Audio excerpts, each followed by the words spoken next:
I was born a Queen Mouse, a daughter promised a future that slowly disappeared before my eyes. My father was King Henry VIII. My mother was Catherine of Aragon. Then love became politics. The marriage was declared invalid. My mother was cast aside. And I was no longer called princess. I became a reminder of a marriage my father wanted to erase. Imagine growing up in palaces, surrounded by servants, yet living as if no one truly wanted you there. Every hallway whispered. Every smile hid another betrayal. Every day I learned that power has no memory, only ambition. Years passed, kings grow old, kingdoms change. My little half-brother Edward became king. England moved farther away from Rome. The old faith, my faith, was being swept aside. Churches changed, altars disappeared, ancient traditions vanished. I waited, silently, patiently, then Edward died. Others rushed toward the crown, Lady Jane Grey. 9 days, only 9. The people remembered another name, mine, Mary, against impossible odds. I rode toward London, crowds gathered, soldiers changed sides. The kingdom chose me. At last, I was Queen of England. But victory does not erase old wounds, it often sharpens them. I believed England had abandoned the true church. I believed I had been chosen to restore it.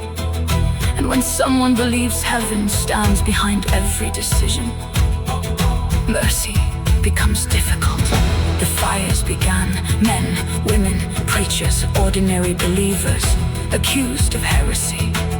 Given a choice they could not accept, recant or burn. The smoke rose above English towns. Families watched, children cried. The flames reflected in thousands of frightened eyes. Nearly 300 people were burned alive. History remembered every fire. History remembered every scream. History remembered one name, Bloody Mary. Did I see justice? Or had grief become vengeance wearing a crown? No queen escapes the judgment of history. I married Philip of Spain. Together we dreamed of a Catholic future, a mighty alliance in air, a prince to continue my bloodline. Then, joy. The court celebrated. The kingdom prepared for a royal birth. Months passed, no child came. It had never been real. My body had deceived me. Hope turned into humiliation. Later, it happened again. Another promise, another empty cradle, another silence that echoed through every palace room. England watched, Europe whispered. My enemy smiled, without an air. Everything I fought for stood on fragile ground. The years became heavier, the victory smaller, the regrets larger. My body weakened, the crown became difficult to carry. In 1758, my story ended.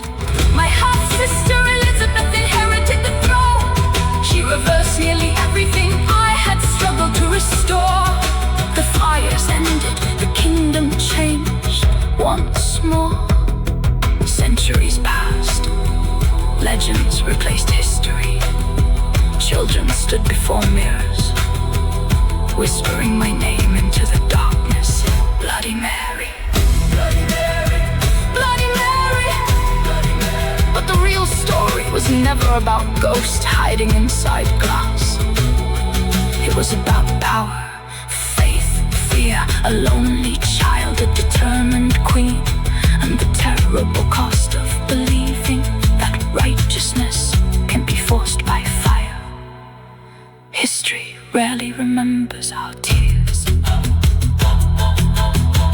It remembers our choices.